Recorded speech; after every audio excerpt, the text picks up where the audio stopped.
I want to show you how to add your Google reviews to your WordPress website.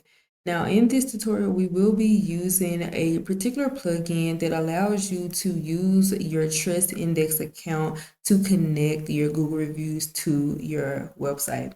So take my client, for instance, right now, she currently has 3 Google reviews since we did launch her Google business profile. If we were to go to the dashboard of her website and underneath, let's just go all the way down to the bottom, underneath her plugins, you see we have this right here, this widget or this plugin called Widgets for Google Reviews. Now, how you get this is obviously go to your plugins and click on Add a Plugin. Then in the search plugins bar right here, you just want to type in widgets for Google. So we're just going to type in widgets for, and it should be this one right here, the widgets for Google reviews. Go ahead and install and activate this plugin. Now, once it's installed and activated, let's scroll down and let's pay attention to this left side panel over here. You will see that we have this green tab that says Trust Index. We're going to go ahead and click on this one. Now, I did create my client's Trust Index account, but you don't need to have the account necessarily. Once you actually log in and actually follow the steps we're going to go over in this tutorial, you're going to be good to go. So obviously the first thing you need to do, they'll bring you to this free widget configurator, right? Because essentially that's what we're trying to do here. This widget or this area for our reviews is nothing but a short code. This is just a short code pulled in to show our Google reviews. So the first thing you'll see you need to do over here is connect your Google business profile. So this is another dashboard that does not have a Google business profile, but I do want to go through the process to show you guys what that looks like. So obviously, like I said, on the first step that you have to do, you have to connect your Google. So once you click on the button connect, you're going to have this smaller window that's going to pop up and it's going to say to put in your Google business profile. Now you can go by name or location. Me personally, I would just say type in the name. So whatever your Google business profile name is, go ahead and put this in here to its entirety and make sure that it's exactly the same name as your Google business profile. Once you do that, just go ahead and click connect. It will start to refresh and search for your specific business. After you select your business, then you'll be ready for the next step. Now, once you actually have your Google business profile connected, the next step is to select a layout. And as you see right down here, you have a bunch of different, sliders or review option styles that you can choose from. And it's totally up to you and what you want.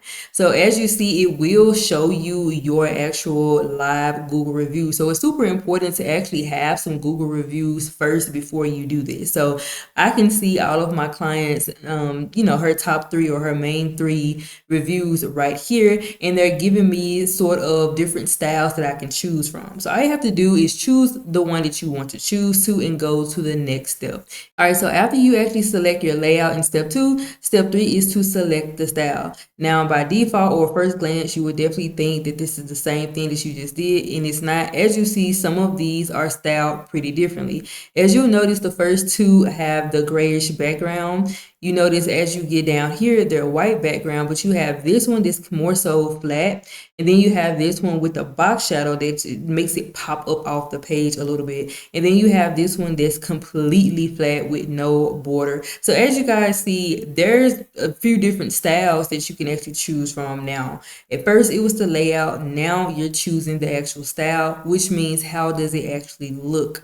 All right, so after you actually choose that, the next thing to do is set up the widget. So once you actually have your desired layout and style, it'll show up right here. So you see this is our widget preview. This is the preview of the type of layout and style that I chose for my Google reviews. And as you see, it says it right here. I chose this layout and I chose this style. Now, if you were to just scroll down, you have the widget settings, because remember, now we're on setting up the widget. So now they have a bunch of other different settings that you can actually set on or set off or just set in general. That way it shows up in a way that you want it to show up. So the first thing is the style for the verified by trust index. So for the style or the layout that I chose this layout that actually does have the verified by trust index, just because I know that this helps to increase the more trustworthiness of it, because now people see that, oh, this is not just put on here, this is actually verified by a real reviewing company. So for me, I did choose this. So right here, the first option is to choose the style. You can hide it, and you have the option to choose between style 1 and 2.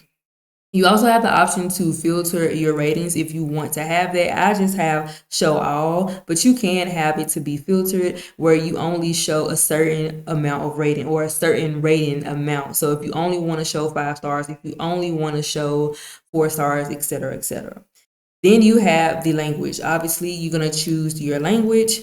And then you have the date format. I have this simple like 2 days ago, 3 days ago, 3 months ago. That's the one I went with, but you could, of course, just choose any type of date format that you want. And then you have the name format. I chose no name format because I don't want it to mess with the name. How people put their name, that's how I want their name to actually show up. But again, you have a drop down of different options. It's totally up to you. Then you have the alignment. Of course, by default, stuff is just normally left aligned, especially when it comes to review cards and stuff like that, just to keep the weight pretty clean. And of course, I think that looks good, so I'll keep that. But of course, you see that you did have the option to do center, right? Or you can just justify it all together. And then the review text for reading more. So do you want people to scroll and read more? Do you want the button that says read more right there? And that's actually the one that I have. As you see, for me personally, I say keep read more, just because it keeps everything in the same size. So it keeps everything consistent. And then if somebody wants to read more, they can always just do that, and they have the option to rehide it again. So that's pretty much all you're doing at this point. You're just really setting up how you want the widget settings to be, again, so that it can appear correctly on your actual website. And then the last thing you need to do is obviously insert the code. And as you see, it generated us a short code. If you're not familiar with short codes, be sure to comment that down below in the description box. I can do a separate tutorial about that. But if you are familiar, as you see, it will then generate your short code. All you have to do is go ahead and copy that and go back to the page that you actually want to put your reviews on. All right, so back on my client's homepage, let's say this is typically what it looks like before. I have the heading here, I have the subheading here, and I have the review slider, or I'm gonna just say her actual work on this slider right here. But let's go ahead and actually add in our shortcode. So I'm just gonna open up the Elementor editor, and on the widgets side, I'm just going to simply type in shortcode. Once I do that, I'm going to go ahead and drop the shortcode box right underneath, but of course you can drop it wherever you want. Now that I do have the shortcode already copied, I'm just going to go ahead and paste it in here. And then you will see it pop up right here.